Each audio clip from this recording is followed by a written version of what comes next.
Hello,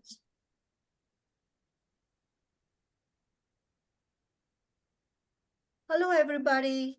Welcome to this program for International Day of Peace, which we celebrated on September 21st. And we are very excited to bring together today this program on peace journalism, a very important topic that we are going to learn today about. And the two speakers have done some extensive work, and so looking forward to this event. I would like to introduce to you Lana Ulrich, the moderator. Lana currently serves as a Vice President of United Nations of Greater Philadelphia. Previously, she served for a decade at National Constitutional Center as a Vice President of Content and Senior Counsel. She also managed Center's constitutional content and programming initiatives. She led the creation of Center's nonpartisan legal and educational program and helped with museum exhibits, digital media, website, blog, public programs, and assisted also with legal matters relating to Center's operation.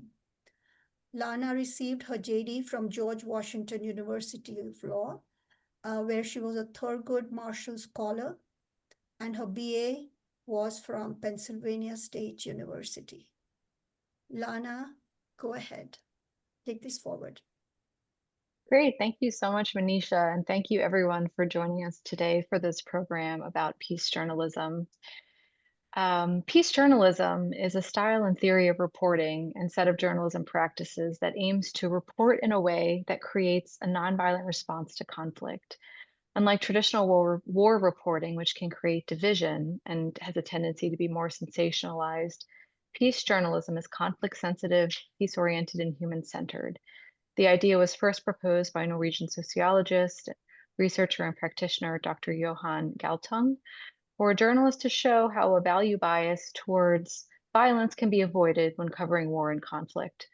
In this program, we're going to explore the value and the impact of peace journalism through both a global and a local lens.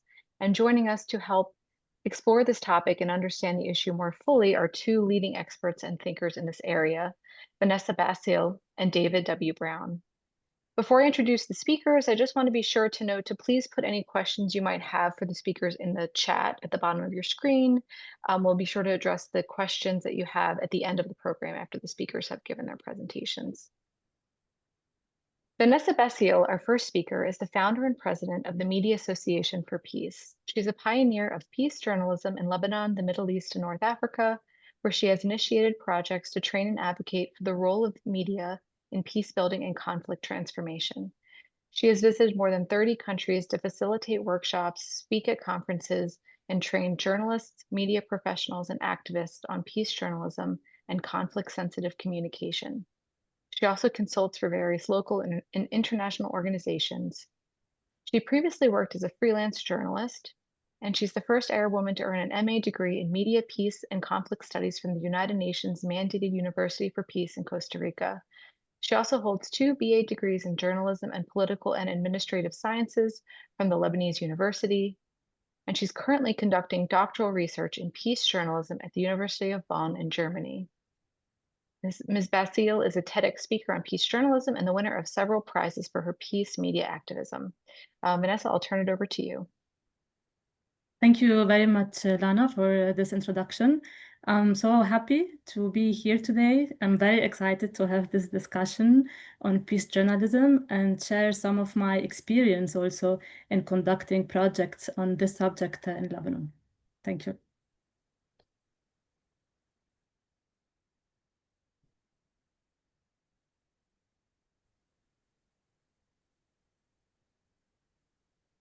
Vanessa, would you like to start with your presentation? Do you need to share your screen?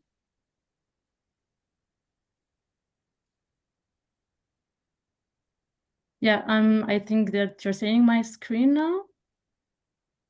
Yes. Okay, so Okay, so I have prepared a small PowerPoint presentation to actually introduce the concept of peace journalism to the ones who maybe they have heard about it for the first time through this talk. And I'm going second to talk a bit about Media Association for Peace, how it started and what are the projects and activities that we do and to implement the concept of peace journalism or to promote it more among journalists and students. So first of all, I would like to start by the academic definition of peace journalism, the one that we use the most when we introduce this concept.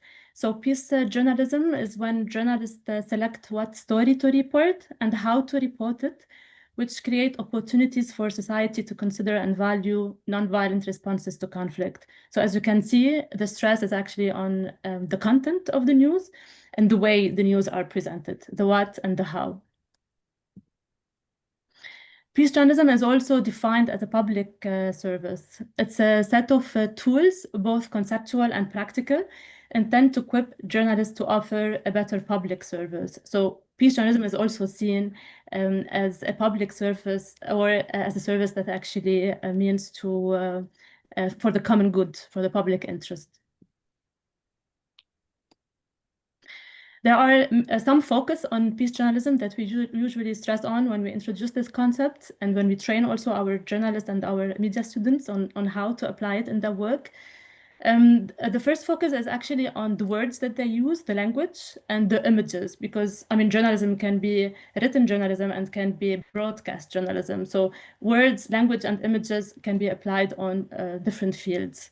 There's the second focus, which is the framing of the story. We tend to delve a bit in the framing theories of media, how the story is framed, how it is presented to the public. It makes a lot of difference because then the impact of the story would not be the same following the frame that we use.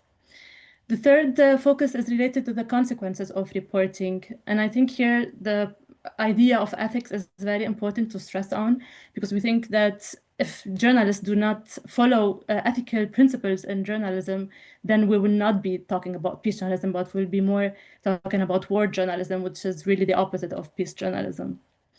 Fourth, we highlight the root causes of conflict. And I think some of the reports, sometimes they do not really take into consideration the context and the background in which conflict happens, why they happen, the root causes of it. And I think this is something that peace journalism really stresses on a lot. And I think this makes a bit the difference between traditional journalism and peace journalism. So the root causes of conflict, why conflicts happen, and what is the background and the context in which they take place. The characteristic of peace journalism, if we would like to describe it, are as following. It's an ethical journalism, it's a responsible one, it's an empathetic journalism. Of course, it's a humane, conflict sensitive, and positive. I think the list goes on and on, but I try to select the characteristics that I see that are the most important. In the training of peace journalism, we tend to focus on two main components. There are the conflict transformation skills and conflict analysis skills, because we do believe that for journalists to really become peace journalists, they should have some of the tools and skills that allow them to understand conflict better. So we do give component of what is conflict, what is the difference between conflict resolution, conflict prevention, conflict transformation. I don't think I have time to go through it now, but just to give you an idea on what is the component of peace journalism. And conflict analysis. There are so many tools that we teach our students to practice and tools that are very useful, I would say. They can be applied on the reporting field.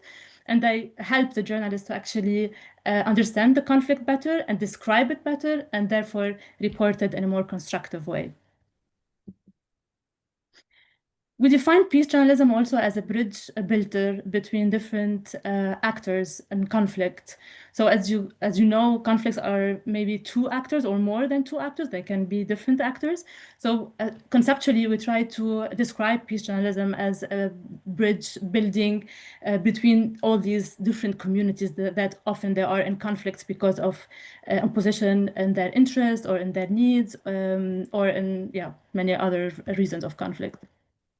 We also define it as a common ground because we tend to see peace journalism as a place where different actors can meet.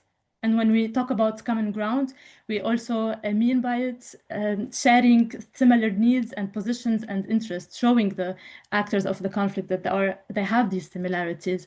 They have maybe similar problems, but because they are seeing the problem from different perspective, they tend to fight over it. But peace journalists, they actually try to see where is the common ground between all these actors, what are their common interests and needs. In addition to that, they also point out peace initiatives because sometimes those initiatives are overlooked in conflict situations, and traditional media tend only to focus on violence and fights instead of good efforts that are also happening in the context of a conflict. So what peace journalism does is actually highlighting those initiatives and give hope and give solutions or propositions of solutions to the conflict in order for the audience actually to deal with the conflict in a more positive way. As a quick background about how this concept started, it's actually started with researcher Johan Galtung. He's the founder of Peace and Conflict Studies, of peace research. And in the 60s, he published a paper with the title, What Events Make the News? And that was the first paper where actually the concept of peace journalism was first brought up. And he tried to actually understand why traditional media focus on some events and do not focus on others. So that was the first question that actually sparked the foundation of peace journalism. Following Johan Galtung, Jake Lynch, he's a journalist and he became an academic. He teaches at University of Sydney. He developed the concept even further, and he has extensive publications on this concept through books and papers. And he also teaches peace journalism. And I also got the chance to actually learn about peace journalism through him when he was in Beirut in 2009, giving a workshop on peace journalism. And I'm going to talk about this a bit later. There's a very famous table that compares the differences between war journalism and peace journalism. And it's a table that's quite used in the definition and in the description of peace journalism. It summarizes the main ideas of peace journalism compared to traditional media or war journalism. And of course, when we say war journalism in this context, we do not mean reporting on wars. We mean the way that those wars or conflicts are being reported. The first point in this table is related to the violence and the peace orientation of these two concepts. As you can see, the war reporting is more violent oriented, so the media focuses more on violent events without giving much focus, much context or background about it, whereas peace journalism is more conflict sensitive or more peace oriented. So this is one of the differences that we actually identify when we analyze reports or when we evaluate them if they are war journalists or peace journalism oriented. The second point is related to the focus on the individuals in the reporting. War journalism tends to focus more on the elites, whereas peace journalism is more oriented towards people. And when we say elite, it doesn't mean that they are necessarily the bad people, but it's just that traditional media has more tendency to focus on people in power, politicians, officials, businessmen, whatever. Whereas peace journalism cares more about ordinary people and people who are usually overlooked or underestimated or voiceless. So this is why we say peace journalism is the voice of the voiceless. And so in this sense, peace journalism is very humane and is very empathetic and also is very much rights-oriented because usually those marginalized people are the people who do not get the chance to appear in the media enough and to be heard enough. The third point is related to the propaganda versus the facts. War journalism is usually a journalism that spreads misinformation, disinformation, fake news, whereas a truthful journalism is a journalism that focuses on facts. And this is something we see a lot in conflicts. I can give so many examples about that, where you can compare what reporting is more war-oriented or peace-oriented. The last point in this table that also we focuses on a lot when we describe peace journalism is related to victory versus solutions. When we report on conflicts, sometimes we have tendency to frame the conflict as if it's us versus them, as if there's a winner, there's a loser. So it looks like it's a football game. Whereas peace journalism cares more about the solutions of the problem, the solutions of the conflict. And that's why I said earlier that it's very important to also highlight peace initiatives or peace efforts happening in the context of a conflict. Also, trying to highlight solution is something that's very much peaceful. So when we say peace, we do not only mean that we report positive news and things that are happening in a positive way, but we also mean that peace journalism tend to focus on solutions because it's not only about who wins or who loses the conflict. It's also about how we can get out of this conflict, how we can transform it in a way that we have the least damage possible. So those are the main ideas that describe peace journalism as defined from an academic perspective, I would say. So you would see those concepts a lot in papers and books and researchers and scholars who have actually focused on peace journalism and on evaluating the media through peace journalism perspective. Also, my doctoral thesis is on this topic, and also I'm trying also to see what are the challenges of peace journalism and opportunities in conflict-affected countries. So you would see that the scholarship is really replete of these definitions and of these ideas, and those are the ideas that shaped the peace journalism framework and the peace journalism theory. This was more the conceptual part. I would like to introduce a bit also the projects that we do in Lebanon that are more on the practice side, and that through them we try to educate journalists on the concept that I just shared with you, but of course in a more in-depth way, in a more detailed way. And for that, I would like to introduce the journey of the Media Association for Peace, MAP, in Lebanon. It's an organization that I have started, I think, 12 years ago now, through a very small initiative. And this initiative was a simple workshop. So as I said earlier, I have taken myself a workshop on peace journalism with Jake Lynch in Beirut in 2009. And I was very influenced by the concepts and the ideas of peace journalism, especially that I was working back then as a journalist in different media outlets. So I was also very affected by the way media is performing in Lebanon. I don't know if you have an idea about Lebanon, but it's a very divided society and it's a very conflictive society. And of course, it has a history of civil war. There are different fractions in Lebanon, religious sects, we call them. There are 18 religious sects, and they're not always in peace together, I would say. And of course, it's also a fight over political power. So who would govern Lebanon? This is a question that, is always on the table. And we do have a democratic regime, but let's say it's the Lebanese version of democracy. So in this conflictive settings, I would say, I was myself very influenced by this. I was affected by the conflict environment that I grew up in, having tension all the time, political tension, security tension.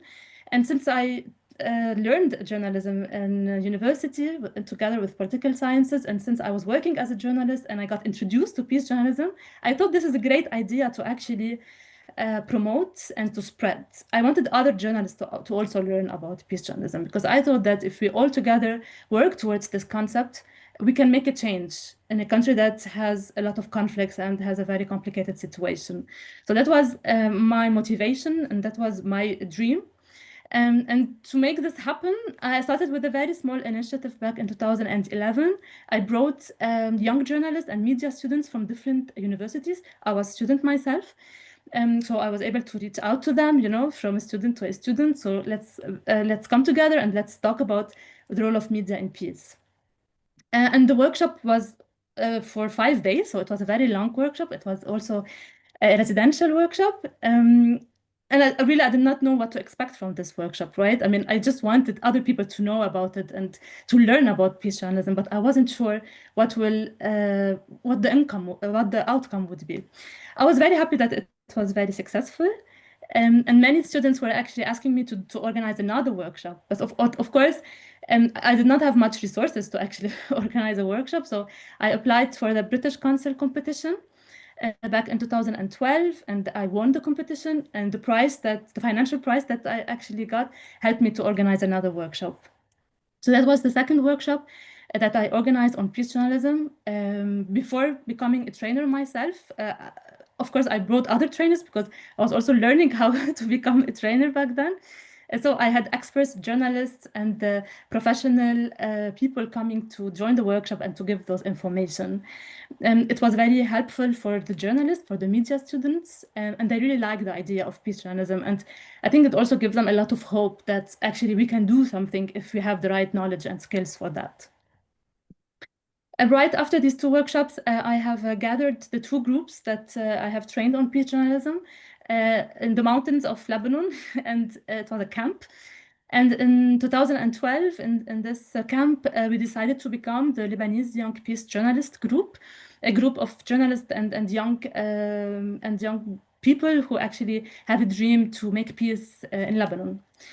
And after this workshop, the year after this workshop, I decided to transform this non-formal group into a formal organization, an official organization, and this is when a map was created. So I wanted us to be recognized by the government, but also by the society, and I thought that we should become an official organization for that. So MAP was really created from the community, I would say. It was really rooted in the community, and like normal people, ordinary people wanted to do big things, I would say. And of course, we took a lot of media attention. This is when the media really noticed us, when we were a big group and when we had the one vision. And so we were all over the media, and yeah, traditional journalists were actually interested in peace journalism. And we were also happy to find out that actually there were so many practitioners, like senior journalists, who do believe in peace journalism, and also they are applying it in their own reports and articles. So it was not just us, no, there were so many people out there that were hidden, maybe, that did not know that their beliefs are also shared with other people. So this is how the network started really to grow over the years with other young journalists and senior journalists. And we started to really expand doing projects and activities related to peace journalism and to the role of media in peace. So we organized workshops, seminars, conferences, a lot of gatherings, a lot of discussion groups. So we were very, very active in this field in Lebanon. And also when the refugee crisis happened, the Syrian refugee crisis happened a few years ago, we also decided to do something because also the media was not very fair towards the refugees. And I think, you know, this is one case, but I think this also can be applied to many other crises, you know, like the migrant crisis, like the LGBTQ, like women. I mean, there are so many marginalized people in society that they don't get to be heard. And I think it's important for journalists to know how to voice the needs of these communities. So this is one example of one of the workshops that we did during the refugee crisis in Lebanon. We partnered with the United States Institute of Peace for that, and we organized a workshop for Syrian and Lebanese journalists living in Lebanon. And we also encouraged those journalists to actually apply the concept of peace journalism through a journalism product. So we formed an electronic magazine where journalists can actually publish their articles and where they can apply peace journalism or train on peace journalism practically.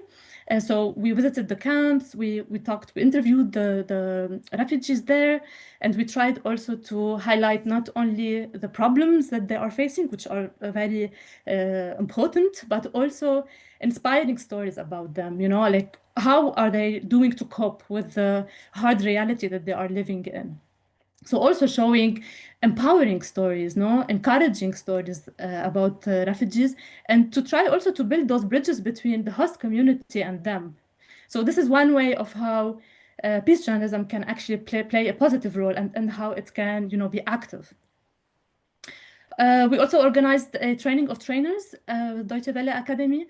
with the journalists who wanted also to train on peace journalism. So we, you know, it's like a snowball effect. We want more people to be able to spread the word and to have the right skills and tools for that. So knowledge is very important, and through this form of activities, we also educate. No, so we really wanted to form a network of trainers who are also able to train other students and other journalists. And that was one way to do it. The good thing also about this story is that it did not only stayed in Lebanon, it expanded to other countries, because also we were getting a lot of requests to train other journalists in other Arab countries about peace journalism. So we had the chance to collaborate with UNESCO to train Yemeni journalists, and we trained like I think more than 100, because they had a lot of interest in peace journalism, and you know, especially also because they were living in a very hard situation due to the conflicts that was happening. So we also gave them the tools to improve their reporting, you know, and to play a positive role in the conflicts that they were reporting about. And this is one of the quotes by a participant that took part of one of our trainings. The participant says that what stuck to my mind the most is that peace journalism is more of a mentality and a way of thinking. I learned the importance of searching for other than the conflict party's interest, but rather their needs and the roots of the conflict. So this is like one lesson learned from one of the journalists who attended the conflict. I mean, there are so many other quotes. I just chose one because, yeah, I mean, it was a bit random because all the quotes are very nice. You know, like I was so happy to see the way those trainings have impacted those journalists. No, it was very emotional, psychological, but also it was very intellectual because also they have learned new tools in conflict that they have never heard about before. And I would like to point out also that sometimes journalism schools do not really, I mean, maybe they're not updated enough, their curriculum is not updated enough, or they're a bit behind, you know, in some of the concepts. Because I went to a journalism school and I never heard about conflict analysis tools before, for example, you know. And it's only in workshops like this that we get to bridge the gap, you know, like academia is very important, but also civil society is as much important, you know. So together we have to educate people. And many of the participants of these workshops have actually indicated that they heard about this concept for the first time. They never heard about Pishanism before or barely heard about it. All the schools, the skills and tools that they have learned through these workshops, they gained them for the first time. So I think this is like an impact that MAP was capable to do throughout these years. In addition to the capacity component, I would like also to indicate that we did a lot of public forums and conferences because we wanted also other people to know about peace journalism, and we wanted the community to be more engaged in the discussion on media and peace. So it's not only the duty of a journalist to apply peace journalism. It's a very holistic approach. You know, everybody in the society is responsible for peace. Not only the media, although the media plays an essential role, but also academics, researchers, activists, ordinary people, people coming from different backgrounds. I mean, everybody is responsible in building peace in their country. So we really wanted all these actors to actually sit on a table and have discussion around media and peace. Everybody consumes media, so everybody is involved. And we got the chance to really tap on different subjects, on freedom of expression, on digital media, on the rights of marginalized communities. So we really had this approach of what the media can do to improve the life of these people. What can we do to have higher margins of freedom, and how to maybe play a role in the policy. So all of these discussions were really extremely interesting. And it's only in formats like this that those discussions can actually happen. Another type of activity that we did was monitoring the media. So in addition to our trainings and conferences, we also wanted to see if there's any improvement in the media, you know, in Lebanon in these years, traditional media. So here we published a study on how television stations have reported parliamentary elections. This was from 2018. And yeah, we tried to see to what extent they applied Pishanism, if they did, and if not, why and what was lacking. And another project that we did is also, I would say, like audiovisual project. So it was an online talk show in which we invited journalists from different media channels in Lebanon to actually talk about the freedom of expression in the country, to what extent they find themselves free, living in a democratic society and being relatively in a free country. To what extent journalism is actually free in these circumstances, and if not, how we can improve the margins of freedom of expression, and when is the limit, where is the limits of this freedom, if there are, and sometimes, because there's this conversation between journalists and activists and academics about the extent to which freedom is allowed, and what kind of freedom, and if it affects peace or not, if it creates conflict or not, if too much freedom is conflictive or not. So this is really like a controversy that sometimes we find ourselves in also as peace advocates. And so, this is the best discussion that you can have with the journalists who faces those issues every day in their daily reporting life. I mean, those episodes are actually online and you can access them. And so this year we have turned 12. We're so happy that we are still trying through our small initiative to do as much as possible, to do big thing, as at least to implement our vision. Of course, the circumstances are extremely hard, and we are in ongoing conflict in Lebanon, so it's not easy to spread those concepts. But I think that, and maybe this is how I will end, it's better to light a candle than to curse the darkness. So this is our slogan, and this is the motive, and this is what kept us going all of these years. Thank you for your attention. In case you want to ask me other questions than this chat, you can always do so. This is my email, and you can follow us on our social media accounts. Thank you. Great. Thank you so much, Vanessa, for that presentation, for providing the overview of what peace journalism is, where it came from, and all the information on your organization, MAP. If anyone has any questions for Vanessa, feel free to put them in the chat now. We are going to turn over to David Brown, but we will address your questions at the end of both presentations. So feel free to put them in as the questions come to you. So to introduce our second speaker, who will bring the concept of peace journalism home to a more local focus, I'd like to introduce David W. Brown, who is an associate professor and the assistant dean for community and communication at the Klein College of Media and Communication at Temple University. He also serves as the executive director of the Civic Coalition to Save Lives. He was named a champion of change by the Obama administration for his work in faith, private, and public communities. He is an ordained deacon in the United Methodist Church and serves as a member of the ministry staff at the First United Methodist Church in Media, PA. And he also serves as managing director for Common Soul Communication, which is a marketing consultancy that works with mission-focused organizations.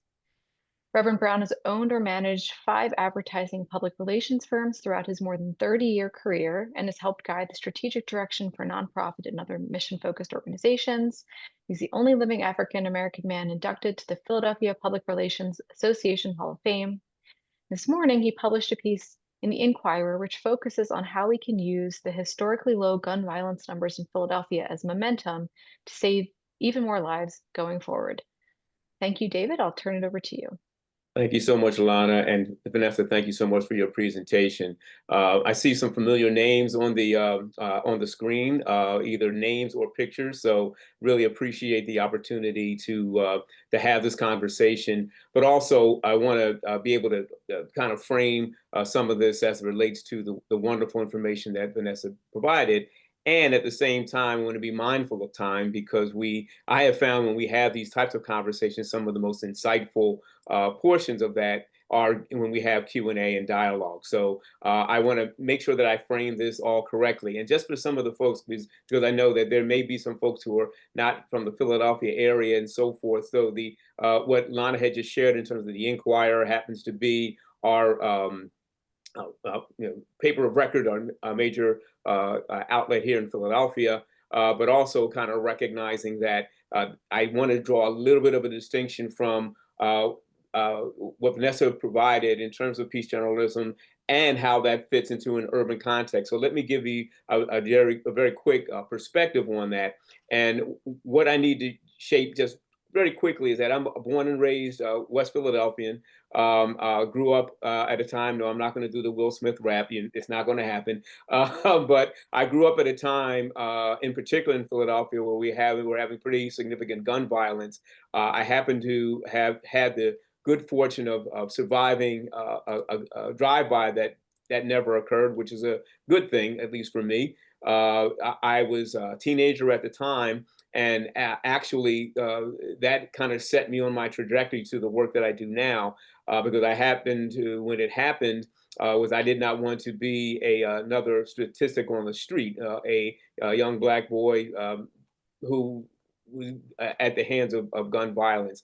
Now, some 50 years later, the work that I'm doing now, I think, can help to frame some of the information that Vanessa provided. So while peace journalism, as Vanessa put it forth, is an important part of the work that's done, the parallels are very much close, because the work that I do, particularly with the Civic Coalition to Save Lives, and I'll put the website in the chat in a little bit, what we are would be a topic or a subject of how journalism is pursued. So being able to have an organization that is very much involved in the reduction of gun violence, there's a couple of differences that I mentioned. So when we look at peace journalism as a form of journalism, the thing to keep in mind is that that is a built structure that had to evolve. Some of the great work that Vanessa led was, it didn't exist some 20 years ago. So being able to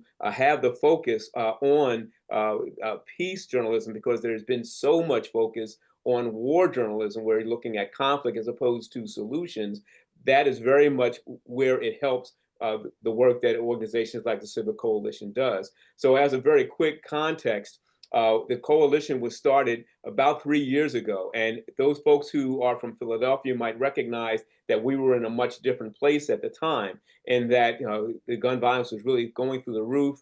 We were coming at the end of a mayoral administration that, for all intents and purposes, were really kind of like checked out, a little weary, I would say, about the gun violence that was happening in Philadelphia. We had a police commissioner who was also kind of like checked out of that. So the violence was just going through the roof. So what happened was, there was a group of individuals who represented philanthropic and business and civic organizations that decided to approach the mayor and the city to say that we want to be able to provide some resources that can help address the gun violence that we see. The parallel, though, as it relates to peace journalism, we were looking at things that no one had looked at before, meaning that peace journalism is very much solution driven. And the work that the Civic Coalition does is very much solution driven. However, we also recognize that that is the kind of behind the scenes stuff that you really don't get a lot of visibility for.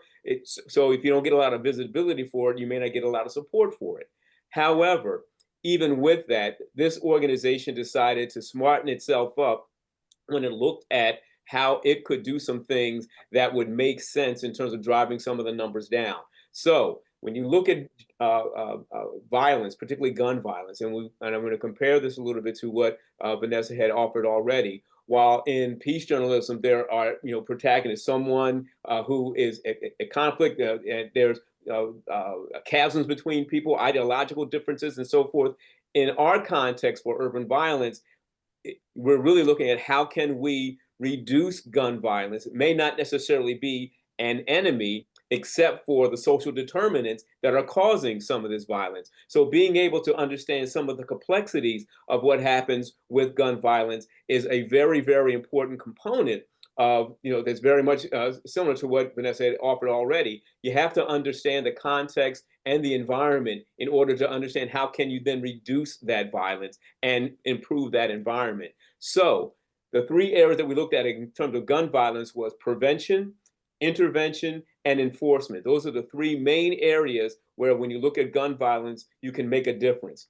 So unlike a lot of different initiatives, the folks behind this decided to study this first before jumping into it, and found that intervention would be the best way for this organization to do what it was doing. So prevention, there were a lot of work that was being done in that. Enforcement always has the resources. There was little being done in terms of intervention. And how we define intervention is kind of looking at what are some of the things that will start to prevent or intervene before someone decides to pick up a gun and shoot. That became the foundation around which the Civic Coalition was founded. And so we looked at a couple of social determinants that needed to be addressed. And again, this is not, unfortunately, not the sexy part of how things are covered, because they'll cover a shooting in a minute, but not take that shooting to try to peel back the layers to try to determine so what happened that caused the shooting in the first place. So we found out that there are three areas that we try to look at: employment, we try to look at behavioral health, right? And we tried to look at housing, stable housing. Those three areas were key determinants that we thought that we could put some resources behind as a leverage point to start turning around that gun violence. Now, in all fairness, from the time that we started to where we are now here in Philadelphia, there was some major changes that happened. There was a mayoral election that then put a new energy in place in terms of City Hall at top leadership. There was a new police commissioner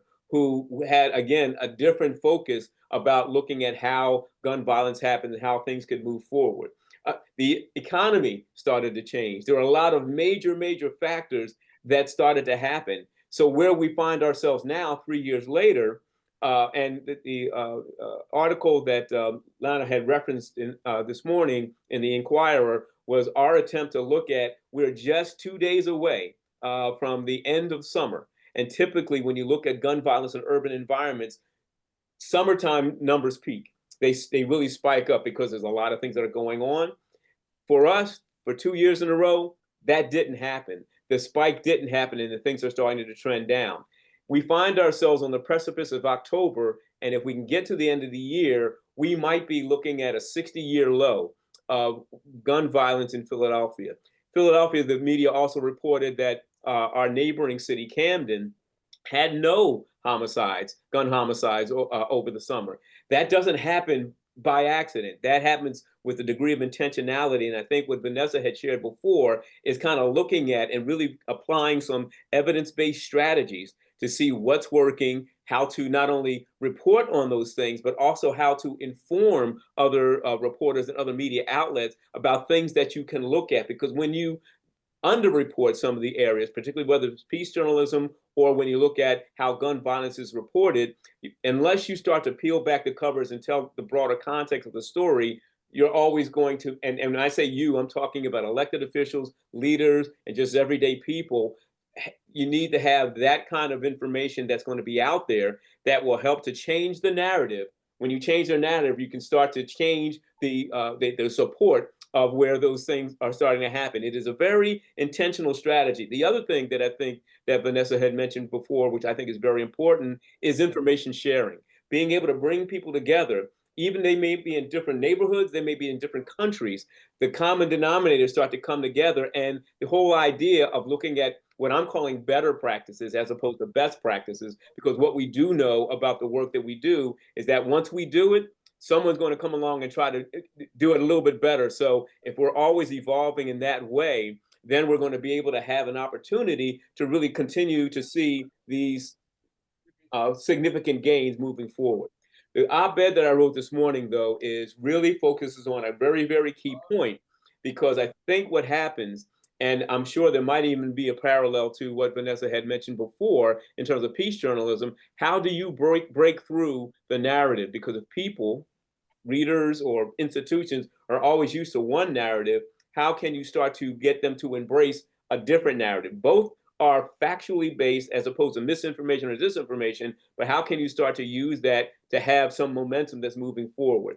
And I will say that in the op-ed that I wrote this morning was that simply because we're looking at a downward trend, what we cannot afford to do is take our foot off the gas. We cannot afford to say the problem is solved. We can't afford to say that, you know, we got that problem licked, because we have seen in other cities around the country that once you achieve a certain level and then you take either the pressure or the resources or whatever they may be off, gun violence will spike back up.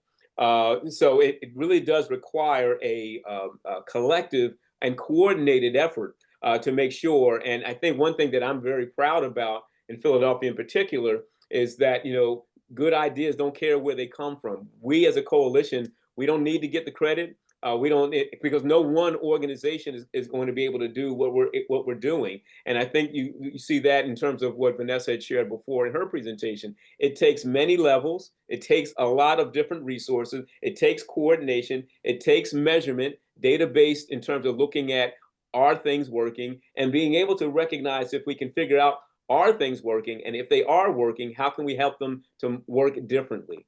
The one other thing that I would share too, as it relates to media in particular, Philadelphia is now starting to emerge as a model for how programs like this work. So being able to look at a coalition that's doing the work that it's doing, looking at City Hall in terms of the city and elected officials doing what they do, looking at organizations that are sector driven, whether it's the industry, in terms of private sector and such, as well as where the media is on that, because that becomes a critical component of how stories get told. We're very blessed here in Philadelphia to have something called the Philadelphia Gun Violence Reporting Project that has looked at how violence, gun violence in particular, is reported out. Sometimes it's nameless, sometimes it objectifies people, sometimes it uses language that really does not look at the human element on some of these things. So I think that being able to do that is an intentional, deliberate strategy that enables us to make sure that we are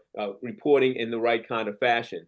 There's also something called the Philadelphia Obituary Project, and I see some of my colleagues that are on this call kind of looking at when people die, whether they're shot or in sometimes violent circumstances. Again, we have to look at how are we reporting their stories, because they are more than that terrible incident that happened or that thing that happened to mention. Because I think that once you start to objectify people, and I'm sure that Vanessa can attest to this in some of her work, then when you objectify people, then you can justify marginalizing them. They can justify bombing. You can justify writing societies or communities off to say that they've always been bad and they'll never get better. And I think that when we start to try to give a different narration of what's happening, and then again, very similar to peace journalism, peel back the layers as to determining why what happened, and then also looking at what are some of the solutions that we're trying to put in place that will,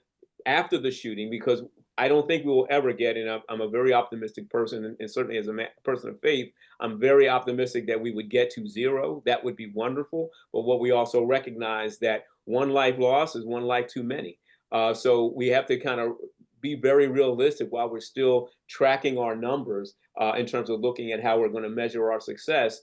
We still have to be very, very realistic in terms of determining what will enable us to get to what we need to get to, as well as how we're able to continue to drive those numbers down to a more manageable level. And Philadelphia, of course, as a city of a certain size, we have to take that into consideration in terms of looking at, there are longer term things that will definitely be able to keep those numbers down. So while we're looking at employment and housing and behavioral health, because those are kind of the three big areas that if we can invest in that would help us tremendously. There are longer term investments that have to happen in terms of infrastructures around better schools, better long-term opportunities, economic development, various things that over time, once we look to be able to achieve some of those investments, will be very significant in terms of our work. The other thing that I would say, and I'm going to shut it down for because I do want to. I see there's a bunch of stuff in the chat, and I'm so glad that Vanessa's responding to those, and I'll be happy to do so as well. But we also have some interaction that Vanessa and I are going to have. But I would say that right now, where we're looking at things, the fact that the federal government is now reducing investment in things like Medicaid, Medicare, and other social service programs, that will definitely make it a lot more tougher in terms of being able to keep the numbers down, because certainly in the communities where we're finding, and I just need to give this very quick illustration, when we look at gun violence, particularly in any major city, it is typically a collection of folks that's fairly identifiable. The police and our enforcement partners, they know who's doing what shooting. We know what's happening in terms of group violence and things of that nature. And you can look at kind of that targeted focus to be able to, if you can reduce it in that highest risk population, then it'll have a ripple effect going out. And that's kind of like the model that we're looking at. While at the same time, we recognize that when you cut social programs or the economy starts to tank and things of that nature, that small group only feels it more. They have, with limited options, will probably look at other means in terms of how to take care of what they think they need to take care of. And that's a very real reality. What we're seeing within this population, it is largely male. It is largely, and I'm talking about both folks who would be prone to shoot or to be shot.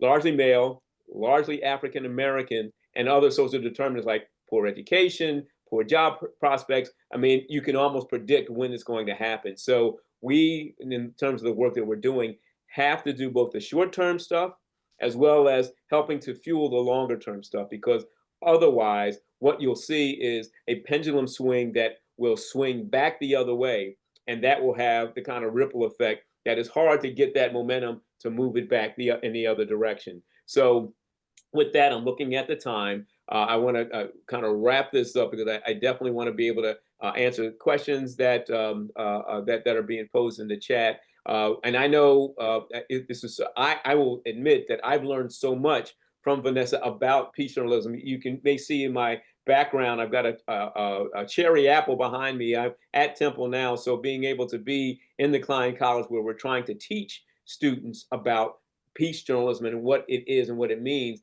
those will be the folks that will help to shape the world that we're trying to live in.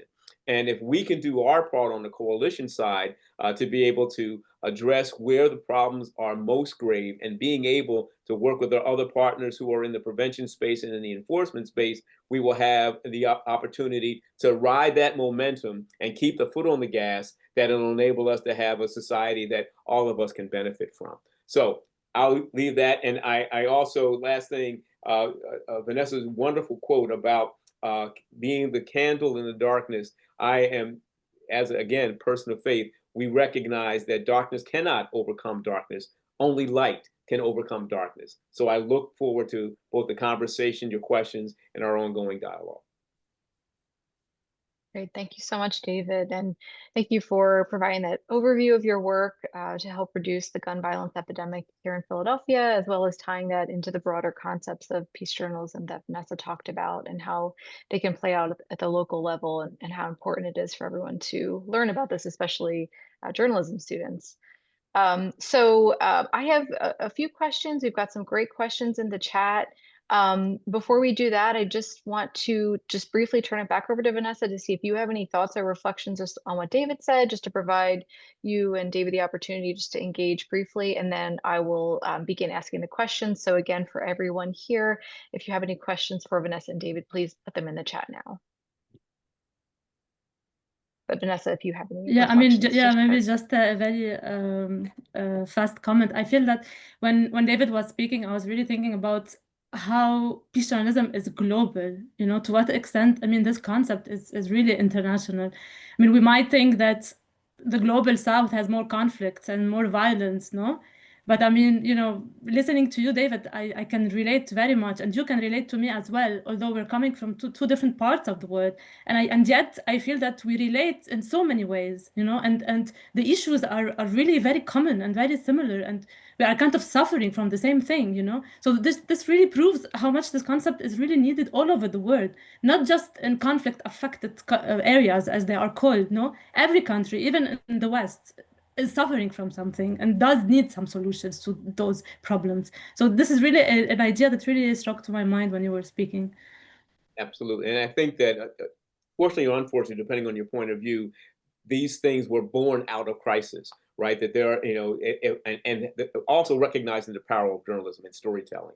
Because to your point, when you don't get the viewpoint of the persons who are most affected, then you can't determine what the solutions might be to be able to address some of these things. Yeah. I think that, to your point, as you started And I love the fact that you started with students and it now grew into the global organization that you now lead. And you are 100% right. I think that a lot of times, particularly when you look at urban cities here in not just Philadelphia, but here in the States, they're thinking, well, there is no conflict here. Oh, there's plenty of conflict. And it is around the same types of things, resources, it's around politics, around ideology, some of the very themes that kind of typify what peace journalism is. And if we can take some of those learnings and apply them into some of these environments, because the other thing that I think both of you and I kind of alluded to, but didn't kind of go into deep, looking at not just legacy media, but looking at emerging media, particularly as things are being evolving in terms of how people are ingesting media, looking at some of those institutions and how stories are getting told, longer form things, and which again, when you look at solutions, from my perspective, every solution is going to require the right type of forum to be able to one, inform and educate folks, but then most importantly, activate. How do we get people beyond just being informed and educated? How can we get them who may or may not be journalists, quite honestly. It may simply be activists. They may just be concerned folks that enable us to really kind of take what we are able to do, tell the stories, but then help to move forward in terms of making the solutions happen.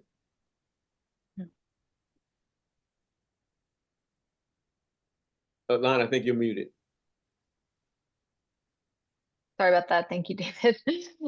Great. Thank you both for those reflections. So we'll turn to the Q&A now. And I have a few questions for both of you, and then I'll definitely make sure to turn to the attendee questions. So Vanessa, during your presentation, you mentioned that one important aspect for peace journalism is understanding, the root cause of conflict to help present human stories behind it. So how can journalists do that better? Could they speak to historians? Should they perform independent historical research in order to help, frame the history of the conflict? And in general, what are some of the other key resources that journalists can turn to implement peace journalism? Yeah, first, I think that journalists, they have to educate themselves. It's a self-work that they should do, and this is also some finding that I found in my research. Many journalists that I have interviewed, they told me this.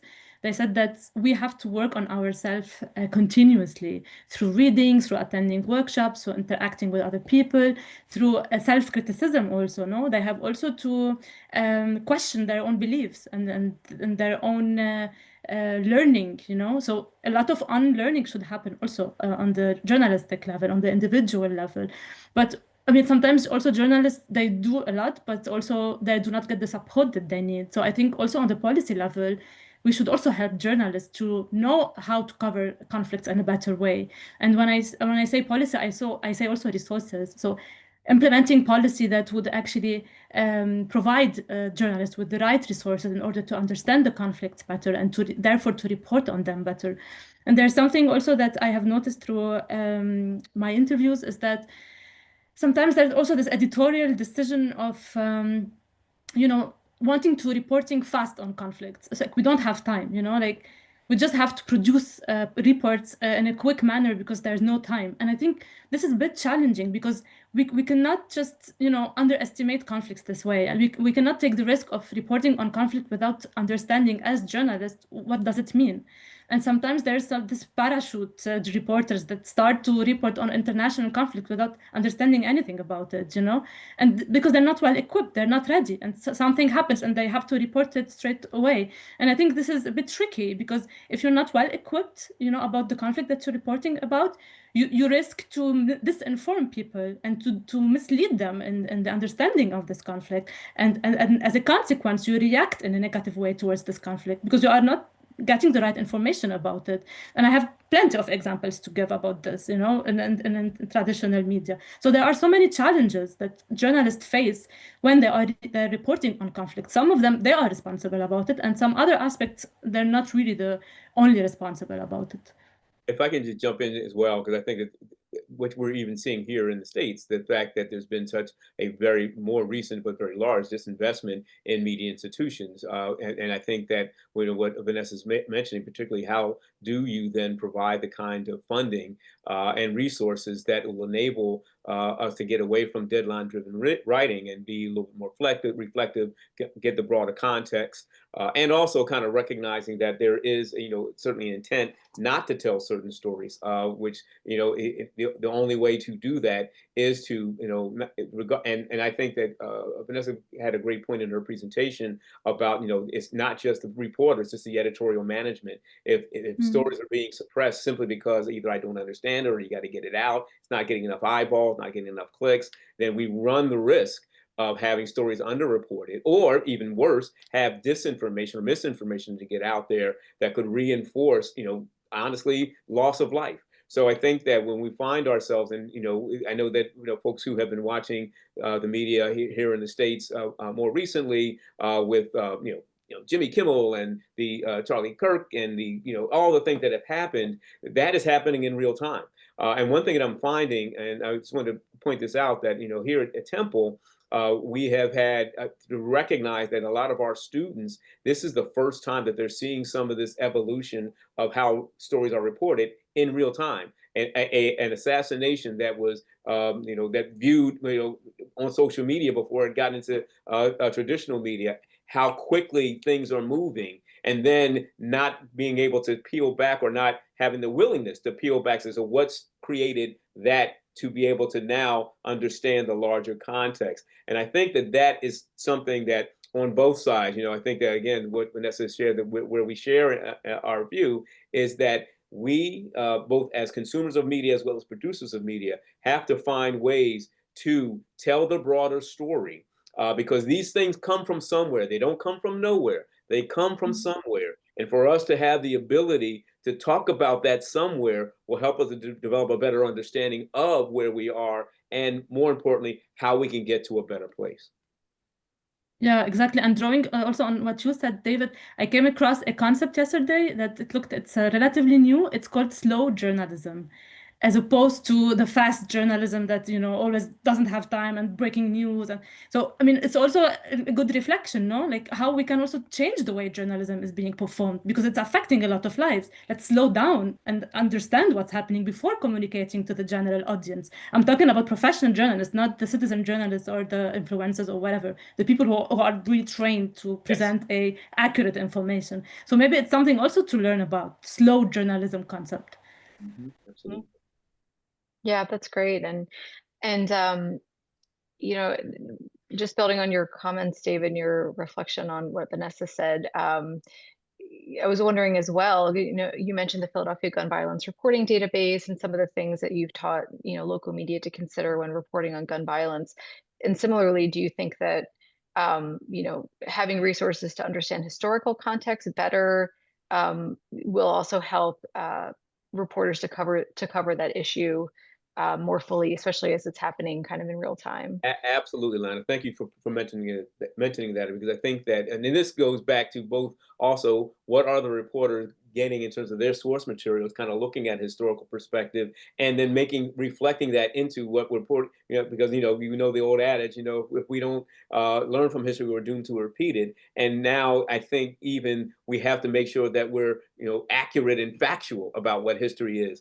I think that being able to, and this kind of goes to, and I love the term slow journalism. I think that's brilliant, because I think that if we take our time but don't delay, we have to recognize that there is an incessant news cycle that happens on a 24-hour, 7 days, 365 basis. That is true. However, how compelling our stories are in terms of history, to your point, Lana, as well as being able to use that history to develop a much richer understanding that could even inform where we're going. I think that's critically important. And again, I think I'm sounding like a broken record. It does come down to resources. If we can provide the resources, whether that's financial or technical, or even the fact that, what Vanessa shared before, getting people together. right? And being able to look collaboratively. I'm so proud that here at Temple we have something called the Center for Community Engaged Media, and within that there's something called the Philadelphia Journalism Collaborative. So there's different media outlets that are working on one or two issues, because again, if we are looking at limited resources or even diminished resources, then we have to figure out how to do it smarter with limited resources. If you still have to get a story, not just out because you have to get it out, but it has to be right, it has to be informed, it has to be contextual, all those things need to happen. And how can we partner? Because if we do that, I'm going to say a phrase that Vanessa introduced in her presentation, the common good will be served.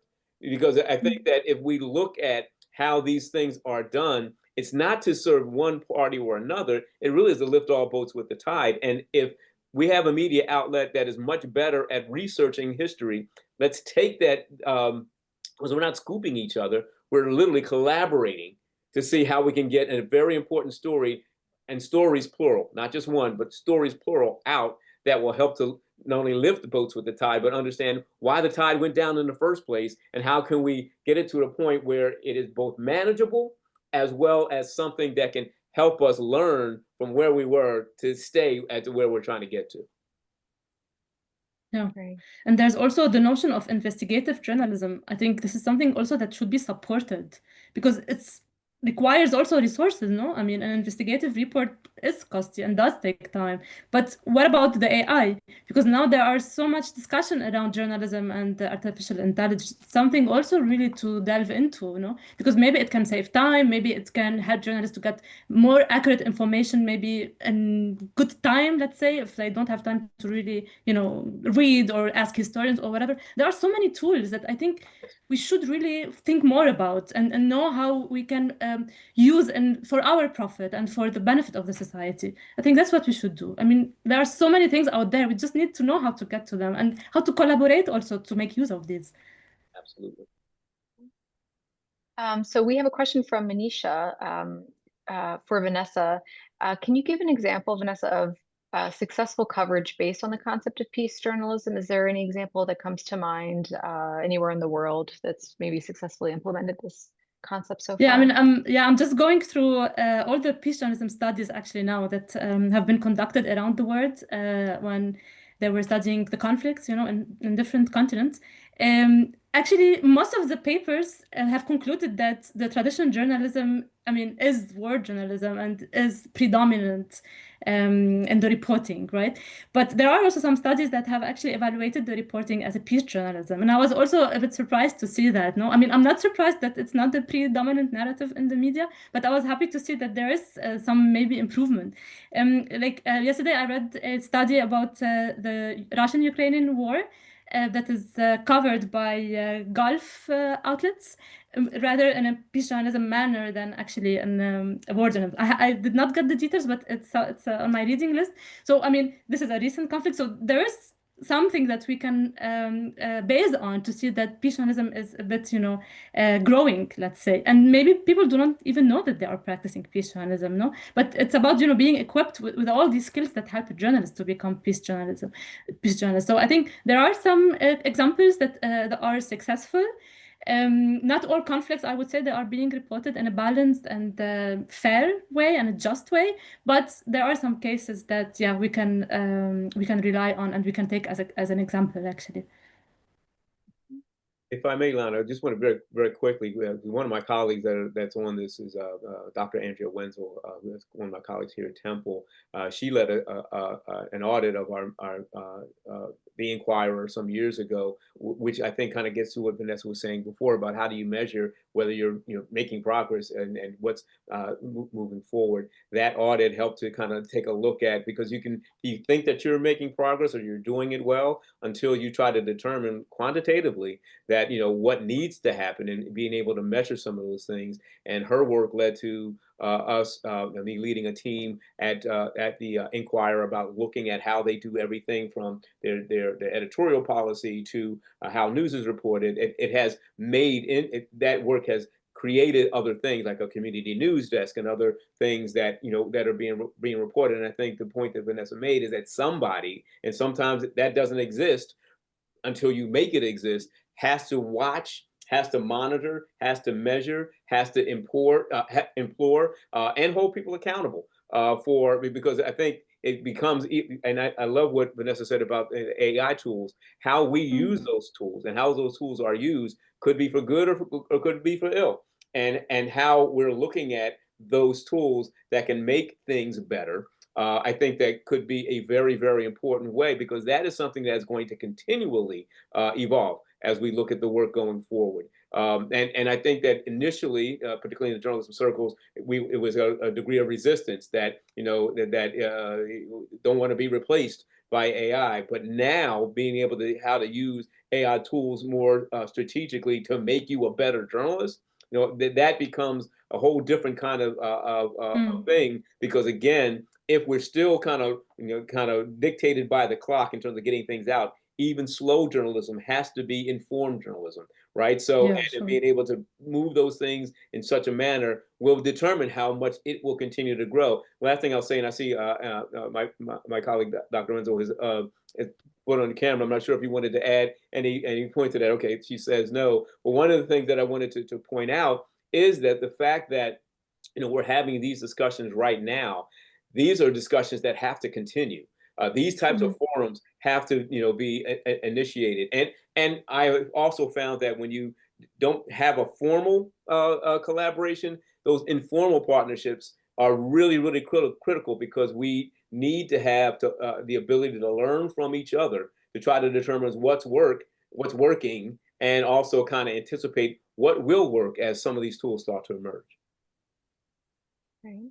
I wanted to ask you, David, this question from Francis, who asks, what are you doing to bring in educators to help students regarding teaching about peace journalism and promoting it?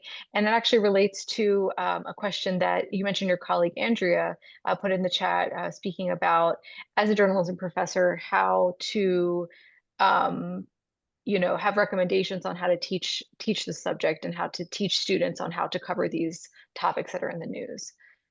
Great question, and I certainly welcome Andrew's comments on this as well. But I would say there's a couple of things, and I think Vanessa kind of alluded to this. Peace journalism, as an example, is dangerous. Being able, we're seeing students now who, the notion of comfort the afflicted and afflict the comfortable. We're now trying to teach students how to also teach or write with courage, to be able to go into some conflict. I mean, it is not easy work. And I know Vanessa can attest to that, being able to do what you do. But let's kind of peel the things back a little bit. First, you got to get the fundamental skills down, right? You still have to research. You still have to be able to write. You still have to be able to be adept at telling a story. You still have to do, credible sourcing. There's a lot of things that will not change, and even become even more important in a setting of peace journalism, because if you are discredited, then your credibility will just continue to erode. You won't be able to have an audience. And honestly, there is other people on the other side of the equation who would be very happy if there was no such thing as peace journalism. It takes a lot of work. It takes a lot of commitment. It takes a lot of, I mentioned the word courage. And even what I'm finding now in terms of how gun violence is being reported, as one who has had to help journalists to look beyond, that this was just someone who was gunned down on the corner.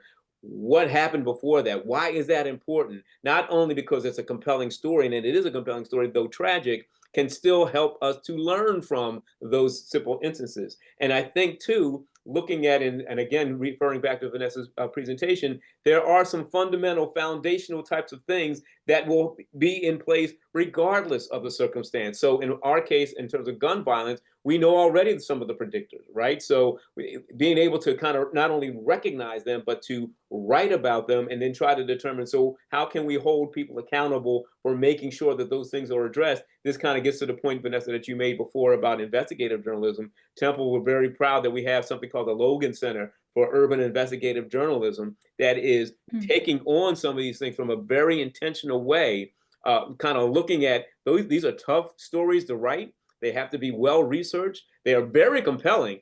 And I think the other thing, too, is that I think that readers or whoever consumes this think they know the story. So being able to kind of challenge some of those things so it can be both corrective and accurate as well as compelling, that takes a pretty good mature skill. But when you can do that, and the other thing that I will say, because we haven't really talked about this much, whether it's peace journalism or looking at how gun violence is reported, our own self-care is critically important. There's been a lot of work about, we're working in a trauma induced environment. And we know that when we see, because I've unfortunately had to be part of that, and when you're going out to report and you see what you see, your body keeps record. It takes its toll. And unfortunately, in conflict zones and things like that, folks get burnt out. I think that the hopelessness of all of this and how we can encourage each other. And I think that too is a very important part. When I see those beautiful pictures that Vanessa put up in terms of people at the gathering, I am sure there were stories that were shared. There were, how you doing, how you feel, because being able to go back out there and report on this information and kind of recognize that these types of things take their toll on both bodies and intellectually, that how can I continue to do this when it seems like it's all hopeless? It's not, number one, but two, recognizing that. And I think more institutions, particularly some of the media outlets, need to take that into consideration, because when we start burning people out and just putting more people into it, we're doing as worse as anybody else. These bodies need to be refreshed. These bodies need to be regenerated, and also being able to have the recognition of how important behavioral health is to the work that we're trying to do. Yeah, absolutely. And maybe also I can add that we should agree on what standards we have to report on. I mean, if we agree that human rights violations are not acceptable, I think that would make life easier for all journalists in the world. But if in some cases killing is acceptable and in some cases killing is not acceptable, I think this is where things got really complicated. So maybe if we start by really adhering to the Human Rights Charter, then I think already we would have already gone far, no? But I mean, all the conflicts that are happening now, in Russia or in Gaza or in Sudan, I mean, we are not agreeing that this is not acceptable, that killing is not acceptable, and this is why the world is so polarized right now, because we cannot do any peace in the world if we still think that some people should die for whatever reason. Nobody should die, and this is not the way to resolve conflicts in the world, and this is not peaceful. The more killing will happen, the less peace the world is. And I just read the World Peace Index yesterday. In the last 6 years, the world has gone 0.36% lower when it comes to peace. So we are backward now when it comes to world peace. So we're not doing well. No, we're not doing well. And the conflicts that are happening now, they are just making this worse. So we really have a problem on the international level. And when human rights are violated, there's no peace. Absolutely. You're muted again, Lana. Thanks, David. I'm just looking at the time, and just want to make sure that we end on time and also enable both David and Vanessa to provide some closing remarks and comments. So first, Vanessa, I just want to ask you, what do you envision for the future of your organization, MAP? For example, expanding beyond Lebanon, Middle East, and some of the areas you've already worked. And what do you see for the future of peace journalism worldwide? Yeah, I mean, well, I'm not sure about the big vision. I mean, in the future, I mean, all what I know is that I have to continue to do the work that I'm doing because it's needed and because it's desirable and it's a must. So this is something I will definitely continue doing, either through practice or through research or both. And I'm intending to do this both. I think that after starting MAP in the Middle East, I think there are more initiatives now that are focusing on peace journalism, maybe not as an organization as such, because also there's always an issue of funding. So it's not like, we're highly funded because it's a very niche topic. But I can see through my follow-up with all these trainings in so many countries, there are so many things happening around peace journalism, whether through workshops and trainings or through research.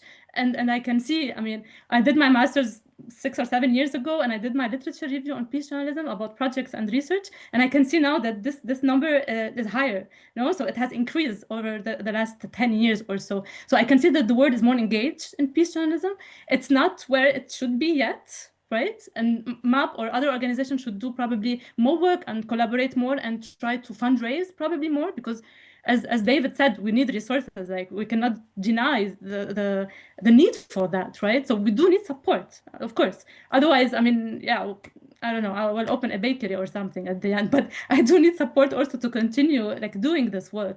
So raising funds, collaborations, partnership, expanding the concept more. Like, for example, this initiative today with Peace Day Philly, for me, like, it's a great initiative to actually talk about this and to let people know about it and to engage them in this. This is also, it's also important, you know. And it's not like we need the $1 million to do this. We can do it zero budget, just as we did it today, you know. So there are some initiatives that can be held with no resources, I mean, or with no money resources, because time and energy is also a resource, but just saying.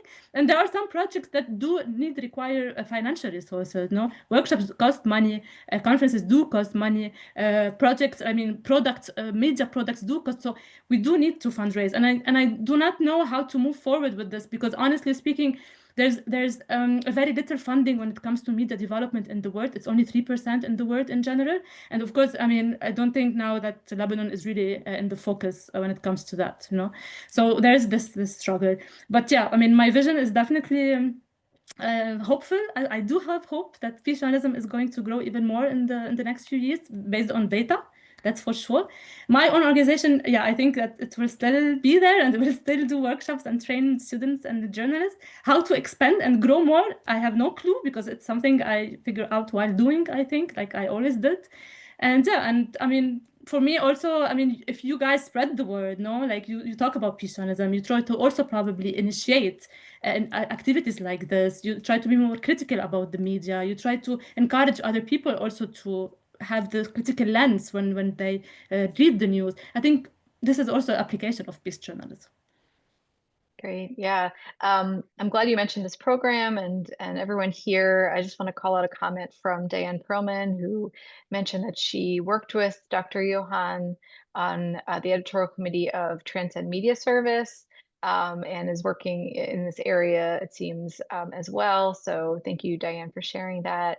And I also want to just call out a comment from your colleague too, David Andrea, who is suggesting perhaps putting together a playbook, a journalism playbook for practitioners and students to be able to apply to coverage, be it local, national, or international. And she also mentions there are intersections between peace journalism and solutions or solidarity journalism, but it would be great to flag particular practices, frames, questions in an accessible way. So thank you for sharing that too. So David, final word to you, and a similar question, you know, what do you see the future of, you know, the way that media is covering gun violence in Philadelphia going forward, the future of the Civic Coalition to Save Lives, and the potential to apply these peace journalism concepts to covering these local issues here in Philadelphia and other local regions around the country? I think it's the same thing as Vanessa said. It's going to take resources, but it's also going to take continued attention. It's something that we can't take our eye off the ball on. I call myself very, very fortunate as not only serving as the executive director of the coalition, but I'm serving at a time when our numbers are going down. And if our numbers are going up, people would say, well, whatever you're doing is not working. You know, so I think that, you know, part of what, at least from my perspective, and Vanessa kind of shared this, is like, you know, we have to make sure that we're collaborating. We have to make sure that we're working together. We have to make sure that we are coordinating some things, because we're talking about very, very complex types of things that, you know, in order to get to the place where we are kind of really looking at how solutions can be put in place, you have to recognize that solutions have to also be sustainable. It can't be a one-shot deal. It's got to be something that has to happen over time. It does take forums like this of, you know, one, educating each other about what peace journalism is, also educating folks about what are the complexity of some of these social issues, because I think if we do it fast, we're going to do it wrong. So I think that when we look at these things, to kind of recognize that there are going to be hurricanes in the future and conflicts and so forth, we have to anticipate that that's going to happen, regardless of, you know, changes in political leadership and other environmental factors. this is something that we're going to have to be able to continue to find ways not only to adapt to, but also to stay connected with one another to try to determine what is working. And when Vanessa said before about what's happening around the world and how you can apply that to what's happening here in urban communities, Philadelphia in particular, there are so many commonalities, not conflicts, commonalities that we need to be able to pick up, learn from, and again, think about not just inform, educate, but activate. How can we get people, whether they're media institutions or individuals who just want to make a difference, getting involved with some of this difficult work? That's what's going to happen, and continue to monitor, and measure what's meaningful in terms of trying to determine we can get to no war. I firmly believe that. We can get to no gun violence. I firmly believe that, but we're going to have to work very diligently around other issues that will be able to inform that to make sure that we can get to that point. Thank you so much, David, for joining us. Vanessa, thank you for joining us as well. Thank you both for your work in this area, for helping to educate about these concepts. And for those who are still on, I just want to call attention to the chat where both David and Vanessa have shared resources, links for anyone interested in learning more and following up, as well as contact information too. So if you think of any questions after the program is done, please feel free to reach out as well. I'd also like to thank Lisa Parker of Peace Day Philly for putting together this program, as well as Manisha Patel of the United Nations Association of Greater Philadelphia. Thank you all as well for being here and joining this program, and we hope to see you at another program soon. Have a great rest of your day.